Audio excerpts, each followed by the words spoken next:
കുറിച്ച് ചിന്തിക്കാത്തവരെ ഒന്ന് ചിന്തിക്കണേ, ഒന്ന് ചിന്തിക്കണേ. കേവലം ദുനിയാവിന്റെ ആഡംബരങ്ങളുടെ പിറകെ പോകുന്ന മുസ്ലിം സഹോദര, പരിശുദ്ധമായ റമളാനിലാണ് ഓണം.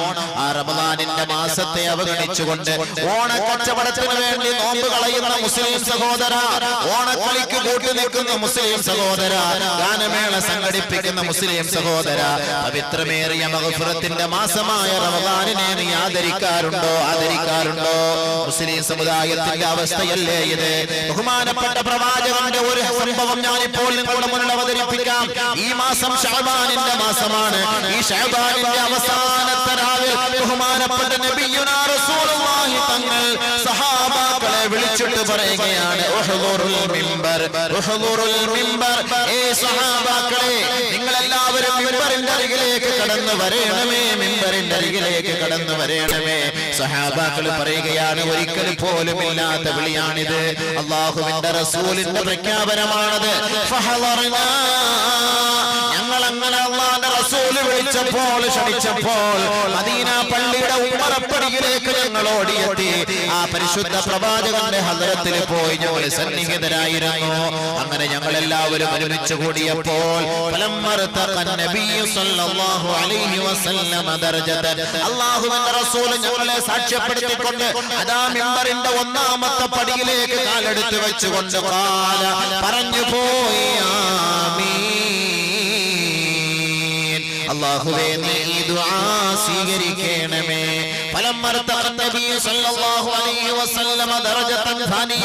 രണ്ടാമത്തെ പടിയിലേക്ക് കാലെടുത്ത് വെച്ചുകൊണ്ട് അല്ലാഹുവിന്റെ റസൂൽ വീണ്ടും പറഞ്ഞു പോയി, ആമീൻ. പടച്ചവനെ, ദുആ നീ സ്വീകരിക്കണമേ.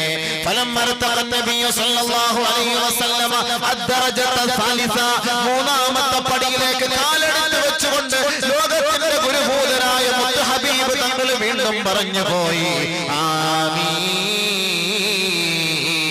അല്ലാഹുവേ, ഈ ദുആ നീ സ്വീകരിക്കണമേ. ബഹുമാനപ്പെട്ട പ്രവാചകന്റെ പ്രാർത്ഥനയാണ്, പ്രവാചകന്റെ ദുആയാണ്. പ്രവാചകൻ ദുആ ചെയ്താൽ തട്ടിക്കളഞ്ഞ ചരിത്ര പാരമ്പര്യം ഇസ്ലാമിന്റെ താളുകളിലില്ല.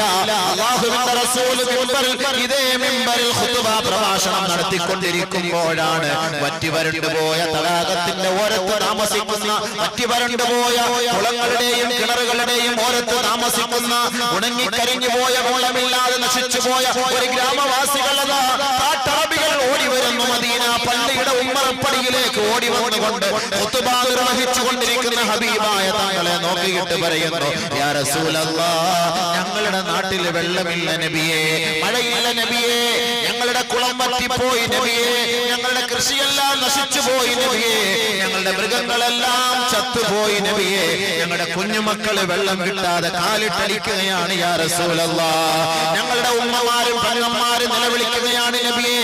അല്ലാഹുവിന്റെ ഹബീബേ, അങ്ങ് ലോകത്തിന്റെ ഗുരുഭൂതരാണ്, കാരുണ്യത്തിന്റെ തിരുദൂതരാണ്.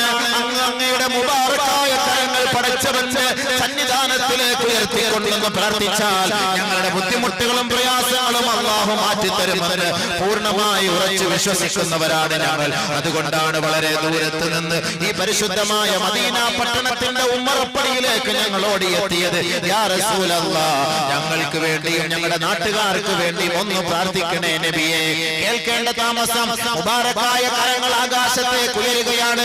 ഏതൊരു നാട്ടിലാണോ വെള്ളമില്ലാതെ ജനങ്ങൾ ബുദ്ധിമുട്ടുന്നത്, ഏതൊരു നാട്ടിലാണോ വെള്ളം കിട്ടാതെ കുഞ്ഞുമക്കൾ കാലിട്ടടിക്കുന്നത്, ഏതൊരു നാട്ടിലാണോ മൃഗങ്ങൾ ചത്തൊടുങ്ങുന്നത്, ഏതൊരു രാജ്യത്തിന്റെ ഉപജീവന മാർഗമായ കൃഷിയിടങ്ങളാണോ നശിച്ചു പോയത്, ഏതൊരു ഭൂമിയാണോ വറ്റി വരണ്ടു പോയി വെടിച്ചു കീറിപ്പോയത്, ആ നാട്ടിലേക്ക് പടച്ചവനെ എന്റെ കാരുണ്യത്തിന്റെ നോട്ടം നോക്കുന്നതിന് വേണ്ടിയും നിന്റെ റഹ്മത്ത് ചൊരിഞ്ഞു കൊടുക്കുന്നതിന് വേണ്ടിയും മദീന പട്ടണത്തിന്റെ മിമ്പറിൽ നിന്നുകൊണ്ട് പരിശുദ്ധ പ്രവാചകൻ ദുആ ചെയ്തപ്പോൾ അതാ കാർമേഘം ഒരുമിച്ച് കൂടുകയാണ്. അവിടെ താമസമില്ല, മറ്റൊരു ദിവസത്തേക്കാകാമെന്ന് അല്ലാഹു തീരുമാനിച്ചില്ല. എല്ലാ പ്രവാചകന്മാരെക്കാളും ഏറ്റവും കൂടുതൽ ഇഷ്ടപ്പെട്ട ഹബീബായ തങ്ങൾ, ആ തങ്ങൾ കരങ്ങൾ ഉയർത്തി കഴിഞ്ഞാൽ ആ കരങ്ങൾ ശൂന്യമായി വെറുതെ താഴ്ത്തുന്ന സ്വഭാവമല്ല പടച്ച തമ്പുരാന്റേത്. അല്ലാഹു സുബ്ഹാനഹു വ തആല ഹബീബായ തങ്ങളുടെ ദുആ സ്വീകരിച്ചു. അംഗീകരിച്ചു പോയി. ഭയങ്കരമായ നിലയിൽ അല്ലാഹു മഴ വർഷിപ്പിച്ചു കൊടുത്തു. ആ നാടിനെ കാരുണ്യം കൊണ്ട് റഹ്മത്ത് കൊണ്ട് പൊതിയുകയാണ്. കുളങ്ങൾ നിറയുകയാണ്, തടാകം നിറഞ്ഞുപോയി, കിണറുകളെല്ലാം നിറഞ്ഞുപോയി. മക്കൾ കുടിച്ചു, ജനങ്ങൾ കുടിച്ചു. കൃഷിയിടങ്ങളെല്ലാം ഫലഭൂയിഷ്ഠിയുള്ളതായി മാറി, സമൃദ്ധമായ അന്തരീക്ഷമായി മാറി. പറ്റി വരണ്ട് വിണ്ട് കീറിപ്പോയ എല്ലാ ഭൂമിയെല്ലാം ആർദ്രതയോടുകൂടി തളർത്തു നിൽക്കുന്ന ഒരു സാഹചര്യം. പക്ഷേ മഴ നിൽക്കാത്ത സാഹചര്യമായി മാറിയപ്പോൾ ആ സഹാബാക്കൾ വീണ്ടും അതാ ഓടി വരികയാണ്. പരിശുദ്ധ പ്രവാചകന്റെ ഹദറത്തിലേക്ക് വന്നുകൊണ്ട് പറഞ്ഞു, യാ റസൂലല്ലാഹ്, യാ റസൂലല്ലാഹ്, ഇതേ അവസ്ഥ തുടർന്നു പോയാൽ ഞങ്ങളുടെ നാട് നശിച്ചു പോകും നബിയെ. അതുകൊണ്ട് തൽക്കാലം നീ മഴ ഒന്ന് നിർത്തിത്തരൂ ഹബീബേ. സാറ്റലൈറ്റിന്റെ ലോകമല്ലേ ഇത്? കമ്പ്യൂട്ടറിന്റെ ലോകമല്ലേ ഇത്? ഇന്റർനെറ്റിന്റെ ലോകമല്ലേ ഇത്? പരിശുദ്ധ പ്രവാചകൻ ഇന്റർനെറ്റോ സാറ്റലൈറ്റോ ഒന്നുമില്ലാത്ത കാലഘട്ടത്തിൽ ചൂണ്ടാണി വിരൽ കൊണ്ട് കാർമേഘത്തെ നിയന്ത്രിച്ചു മുഹമ്മദ് മുസ്തഫ സല്ലല്ലാഹു അലൈഹി വസല്ലം. മഴ താൽക്കാലികമായി നിന്നു. വെയിലുമായി നബിയുടെ ഹദറത്തിലേക്ക് വന്ന സഹാബാക്കൾ മഴയുമായി തിരിച്ചുപോയി. മഴയുമായി നബിയുടെ ഹദറത്തിലേക്ക് വന്ന സഹാബാക്കൾ വെയിലുമായി തിരിച്ചുപോയി. ആരുടെ ദുആയുടെ ബർക്കത്ത്? ഹബീബായ മുഹമ്മദ് മുസ്തഫ തങ്ങളുടെ ദുആയുടെ ബർക്കത്ത്. ആ ഹബീബായ തങ്ങളാണ് പരിശുദ്ധമായ മദീന പള്ളിയുടെ ഉമ്മറപ്പടിയിൽ കയറിയിട്ട് പറഞ്ഞത്, ആമീൻ ആമീൻ ആമീൻ. അല്ലാഹുവേ ദുആ സ്വീകരിക്കണമേ, അല്ലാഹുവേ ദുആ സ്വീകരിക്കണമേ, അല്ലാഹുവേ ദുആ സ്വീകരിക്കണമേ. സഹാബാക്കളെല്ലാം പരസ്പരം നോക്കിയ, ഇന്നേ വരെ ഇങ്ങനെ ഒരു സംഭവം ഉണ്ടായിട്ടില്ലല്ലോ, ഇപ്പൊ എന്താ നിബിധങ്ങൾ ഇങ്ങനെ ദുആ ചെയ്തത്? നമ്മൾ ഇന്ന് വരെ ഇങ്ങനെ കേട്ടിട്ടില്ലല്ലോ. നമ്മൾ എത്രയോ ഖുത്ബായിലും എത്രയോ പ്രഭാഷണങ്ങളിൽ നമ്മൾ പങ്കെടുത്തവരാണ്, പക്ഷെ ഇന്നേ വരെ നമ്മൾ ഇങ്ങനെ കേട്ടിട്ടില്ല. എന്ത് സംഭവിച്ചു? നോക്കുകയാണ് സഹാബാക്കൾ. പക്ഷെ ആരും ഒന്നും മിണ്ടിയില്ല. എന്താ സംഭവിക്കുന്നത്? ആമീനൊക്കെ പറയുന്നത് കേട്ടു, എല്ലാം പറഞ്ഞു കേട്ട് നബി സല്ലല്ലാഹു അലൈഹി വസല്ലമ തങ്ങൾ എല്ലാം കഴിഞ്ഞ് താഴേക്ക് ഇറങ്ങി വരുന്നു. ഫലമ്മാ നസല മിനൽ മിൻബർ, മിമ്പറിൽ നിന്ന് നബിയുനാ റസൂലുള്ളാഹി സ്വല്ലല്ലാഹു അലൈഹി വസല്ലമ താഴേക്ക് ഇറങ്ങി വന്നപ്പോൾ വഖുൽനാ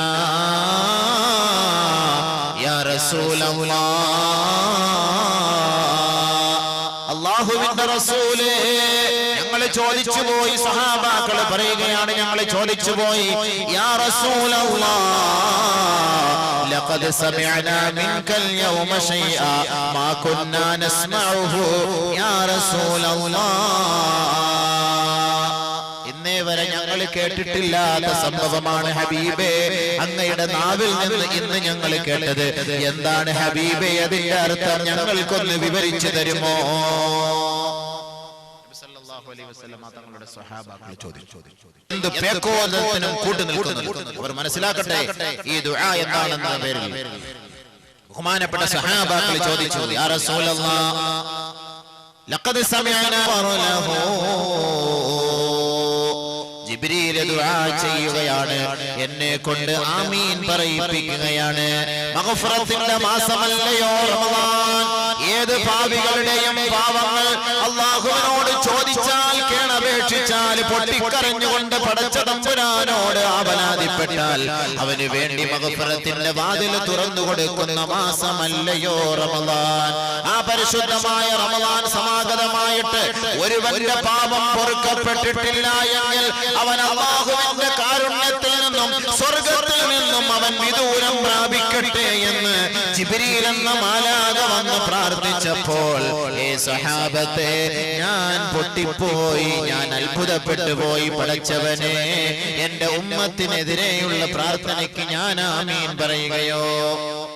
വിധങ്ങൾ നമ്മൾ ദുഃഖിക്കാൻ അല്ലാഹുവിന്റെ റസൂൽ ഒട്ടും ഇഷ്ടപ്പെട്ടിരുന്നില്ല. അല്ലാഹുവിന്റെ റസൂലിന്റെ അനുയായികളായ നമ്മൾ വേദനിക്കുന്നത് നബിതങ്ങൾക്ക് അസഹ്യമായിരുന്നു. ആ പ്രവാചകന്റെ അടുക്കൽ വെച്ചാണ് ജിബ്രീൽ എന്ന മാലാഖ ദുആ ചെയ്യുന്നത്, ബഅദ മൻ അദ്റക റമളാന ഫലം യുഗ്ഫർ ലഹു. പരിശുദ്ധമായ റമളാൻ സമാഗതമായിട്ട് ഒരുവന്റെ പാപം പൊറുക്കപ്പെട്ടിട്ടില്ല എങ്കിൽ അവൻ അല്ലാഹുവിന്റെ ശാപത്തിനും അല്ലാഹുവിന്റെ കോപത്തിനും വിധേയമാകട്ടെ. കാരുണ്യത്തിൽ നിന്ന് നിന്ന് വിദൂരം പ്രാപിക്കട്ടെ, സ്വർഗത്തിന്റെ സുഗന്ധത്തിൽ നിന്ന് വിദൂരം പ്രാപിക്കട്ടെ എന്ന് ബഹുമാനപ്പെട്ട മാലാഖയായ ജിബ്രീൽ വന്ന് പ്രാർത്ഥിച്ചപ്പോൾ ഗത്യന്തരമില്ലാതെ സഹാബത്തെ ഫഖുൽതു ഞാൻ പറഞ്ഞു പോയി ആമീൻ. അല്ലാഹുവേ ദുആ നീ സ്വീകരിക്കണം. ആർക്ക് വേണ്ടിയാ? ആർക്കെതിരെയാ? റമളാൻ മാസത്തിൽ ഓണം കളി ആഘോഷിച്ചോ, ഗാനമേള സംഘടിപ്പിച്ചോ, പരിപാടിക്ക് കൂട്ടുനിന്നോ? ഇവിടെ കഴിഞ്ഞ റമളാനിലൊക്കെ നമ്മൾ കണ്ടതാണ്. ഉമ്മമാര് താത്താമാരടക്കം റമളാനിൽ നോമ്പും പിടിച്ചോണ്ട് തസ്ബീഹ് കൊണ്ട് ഗാനമേള കണ്ട് നല്ല ചിരിക്കുന്നു. എന്തിനാ എന്റെ താത്ത ഇങ്ങനെ നടക്കണം? അള്ളാഹെ കളിയാക്കാൻ നടക്കണം. എന്തിനാ ഇത്? പരിശുദ്ധമായ റമളാനിന്റെ മാസം അന്ന് ഒരു പ്രതീക്ഷയില്ലാതെ, മഹത്വമില്ലാതെ കുടിച്ചു കൂത്താടി നടക്കുന്ന എത്രയോ മുസ്ലിം സഹോദരങ്ങൾ. ഇവന്റെയും മയ്യത്ത് അടക്കേണ്ടത് പള്ളിക്കാട്ടിലല്ലേ? ഇവനും മയ്യത്ത് നമസ്കരിപ്പിക്കേണ്ടത് നമ്മളല്ലേ? മദ്യപിക്കുന്നവരെ കുറിച്ച് എന്താണ് റസൂലുള്ളാഹി തങ്ങൾ പറഞ്ഞത്? നീ ഉദ്ദേശിക്കുന്ന ഒരു രസമാണല്ലേ? ഇതൊരു രസമാണ്. കുടിച്ചോ കുടിച്ചോ. ഞാൻ ഇന്നലെ പറഞ്ഞ പോലെ പരീക്ഷ ഹാളല്ല, അള്ളാഹ് ഒന്നും കണ്ടൂല. കുടിച്ചോ കുടിച്ചോ കുടിച്ചോളൂ. ഇപ്പൊ നിന്നെ അടിക്കാൻ ആരെങ്കിലും വന്നു കഴിഞ്ഞാൽ ജാമ്യത്തിൽ ഇറക്കാൻ ആളുണ്ട്, അടിക്ക് തടയിടാൻ ആളുണ്ട്. പക്ഷെ ഒരു ദിവസം എല്ലാം റൂഹൊക്കെ പോയിട്ട് കുപ്പിയൊക്കെ താഴെ വെച്ച് കുപ്പി എടുക്കാനും പൊട്ടിക്കാനും പറ്റാത്തൊരു സാഹചര്യം വരുമ്പോ എന്നെ ഈ പള്ളിക്കാട്ടിൽ കൊണ്ട് അടച്ചുമൂടി എഴുന്നേറ്റ് ഒരു കാലത്ത് ചാടി എഴുന്നേറ്റ് വരാതിരിക്കാൻ വേണ്ടി നല്ല മണ്ണും കട്ടയൊക്കെ ഇട്ട് മൂടി ക്ലീൻ ചെയ്ത് അള്ളാഹിന്റെ അടുക്കലേക്ക് പറഞ്ഞു വിടൂലേ? ആ സമയത്ത് ആരും കാണില്ല. അന്നേരം വാ. അതാണ് അള്ളാഹു ഇവിടെ പറയുന്നത്.